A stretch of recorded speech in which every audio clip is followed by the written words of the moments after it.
கொஞ்ச நாளைக்கு முன்னாடி திரு சுப்பிரமணிய சுவாமி அவர்கள் தமிழர்களை பொறுக்கின்னு சொல்லியிருந்தாரு. அதுக்கு கமலஹாசன் ஒரு ரிப்ளை கொடுக்க, கமலஹாசனுக்கு இவர் ஒரு ரிப்ளை கொடுக்க, பல விதங்கள் ட்விட்டர்ல ஒரு போர்க்களமாவே மாறி இருந்துச்சு.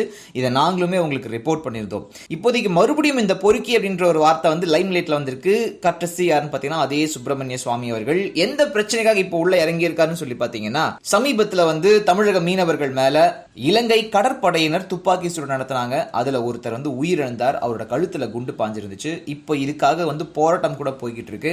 நாங்க காம்பன்சேஷனுக்காக போராடல, தயவு செஞ்சு எங்களை கொச்சப்படுத்தாதீங்க, எங்களோட உரிமைக்காக போராடுறோம் அப்படின்னு சொல்லி மீனவர்கள் தரப்புலையும் கூட சொல்லியிருந்தாங்க. இந்த ஒரு விஷயத்தை பத்தி கருத்து சொல்லியிருக்கிற சுப்பிரமணிய சுவாமி அவர்கள் என்ன சொன்னாருன்னு பாத்தீங்கன்னா, இவ்வளவு தூரம் மீனவர் சுட்டுக் கொல்லப்பட்ட விவகாரத்துல மூக்க நுழைக்கிற தமிழக மக்கள் அப்படின்னு சொல்லாம தமிழக பொறுக்கிகள் கட்டுமரத்தோட போயிட்டு இலங்கை படைகிட்ட சண்டை போட வேண்டியதானே அப்படின்னு சொல்லி பேசியிருந்தாருங்க. அந்த ஒரு விஷயத்துக்காக அவரோட ட்விட்டர் பக்கத்திலேயே மக்கள் அவருக்கு ரிப்ளை பண்ணியிருந்தாங்க, ரீட்வீட் பண்ணியிருந்தாங்க.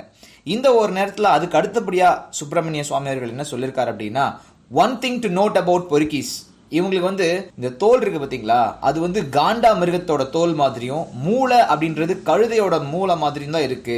எவ்வளவுதான் அடிச்சாலும் இன்னும் அவங்களுக்கு வேணும் அப்படின்ற மாதிரி தான் திருப்பி திருப்பி ரீட்வீட்டும் ரிப்ளையும் பண்ணிட்டு இருக்காங்க அப்படின்னு சொல்லி ஒரு பதில் கொடுத்திருக்காரு. இந்த ஒரு பதிலுக்கும் பல பேர் பலவிதமான வார்த்தைகள்ல அவருக்கு ஒரு பதில் கொடுத்திருக்காங்க. இருந்தாலும் அவர் தன்னை மாத்திக்கிற மாதிரியே தெரியலீங்க. தொடர்ந்து தமிழர்களை இழிவா தான் பேசிக்கிட்டு வராரு சுப்பிரமணிய சுவாமி அவர்கள். ஆக்சுவலாக நான் சின்ன வயசில் பட்ட கஷ்டத்துக்கெலாம் இதெல்லாம் ஒரு பெரிய கஷ்டமே இல்லை. அந்த குடும்பத்துடைய அழையை நான் பார்த்தேன். அந்த அம்மா காலில் கொஞ்சம் எமோஷனல் கேரக்டர். இந்த குழந்தைங்களை கண்டிப்பாக ஒரு அப்துல் கலாமாக மாற்றணும்னு என்னுடைய ஆசை.